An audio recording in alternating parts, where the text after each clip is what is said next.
Hey, this is Papa at Myshire Farm, Builder Things. You can find us on this YouTube. Don't save yourself a lot of time and look for the playlist if you're looking for my stuff. This is my dog Leo, and this guy's Maggie. She's a good girl, except for she eats you. This here is our logo, that we use. We're building another one, so we mentioned before. And we wanted to show you how we do it. So we're in a pretty good spot to show you that today, and we'll mosey on over. George is working on it. We're trying to glue up. Most of the questions is how did you get this board to bend? Well, we're going to show you that, because you don't really get that board to bend. So, but take a look at them cows. There's them cows. And back of the pigs, and there's more cows out in the field yet. So anyhow, let's take a look here what George is up to.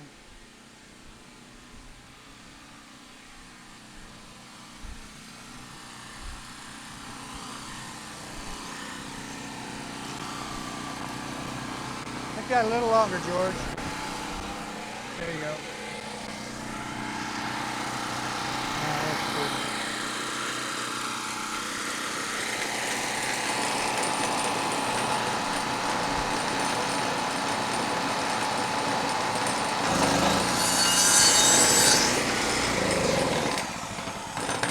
Alright, so as you probably already figured out, what we do is we buy the wettest pressure treated. This happens to be a full inch deck board.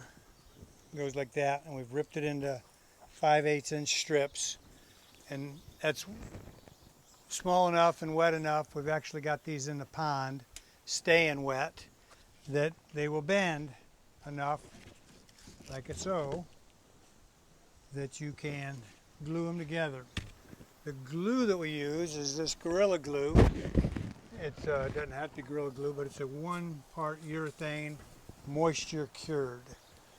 And these are wet enough that you don't have to worry about putting any water on it, because they're just came out of the pond. So, the process here would be to figure out where you want it. We dug down a couple feet, maybe 30 inches, because we wanted to have a level floor in there. And threw this sucker over top of the fence with the bobcat, barely. 4x4s a breaking, bobcat a rocking. Yeah, OSHA would have been proud.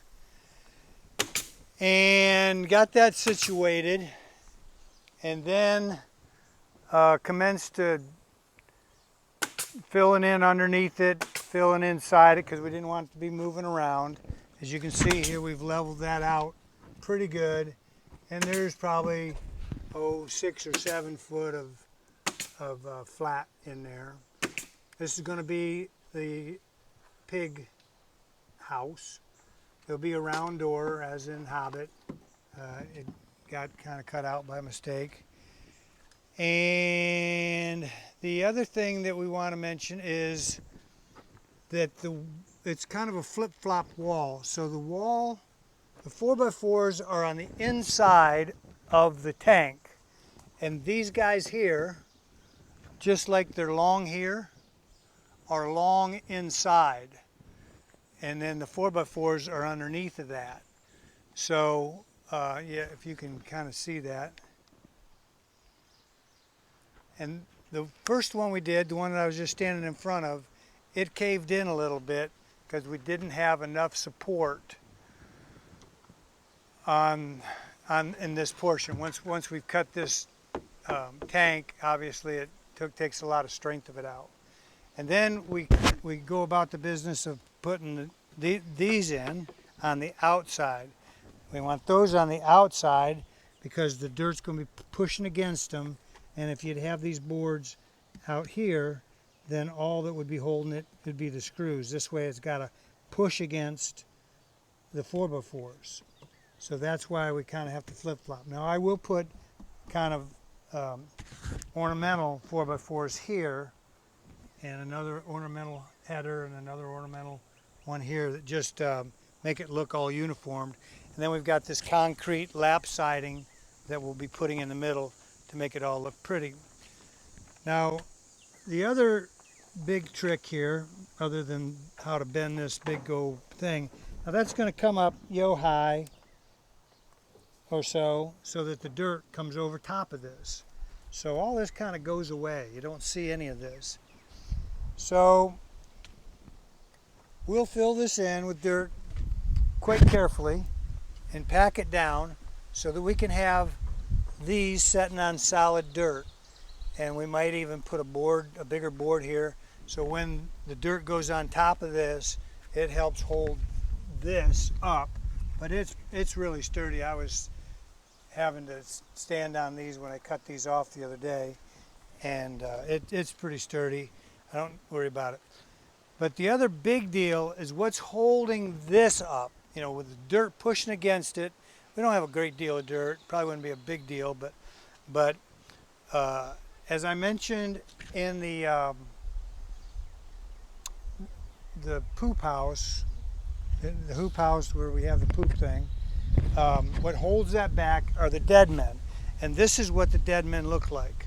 So when we're filling this full of dirt, this here is going to, be full of dirt here.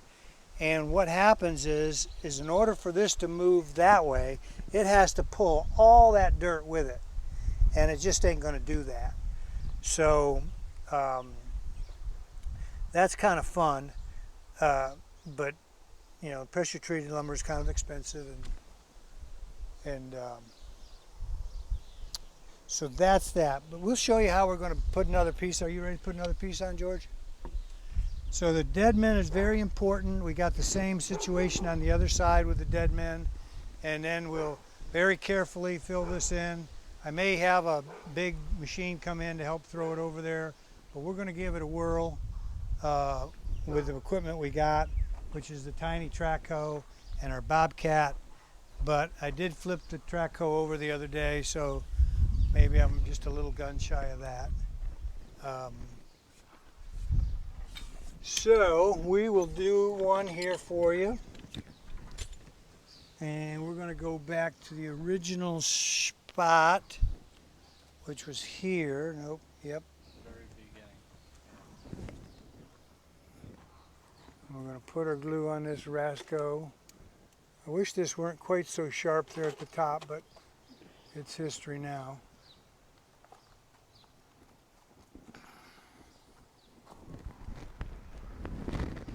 I use this urethane for a lot of outdoor stuff. If you're making a door or something that's going to be outside, out of pressure treated. The problem with this technique is if you're not if you don't let it dry, then it's going to crack. Well, it's not going to crack, but it's going to shrink, and there'll be cracks in between the glue line, and that's not desirable, certainly on a structural piece.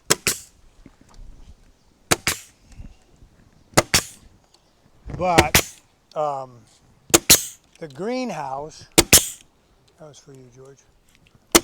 There's another one for you. That didn't even hit.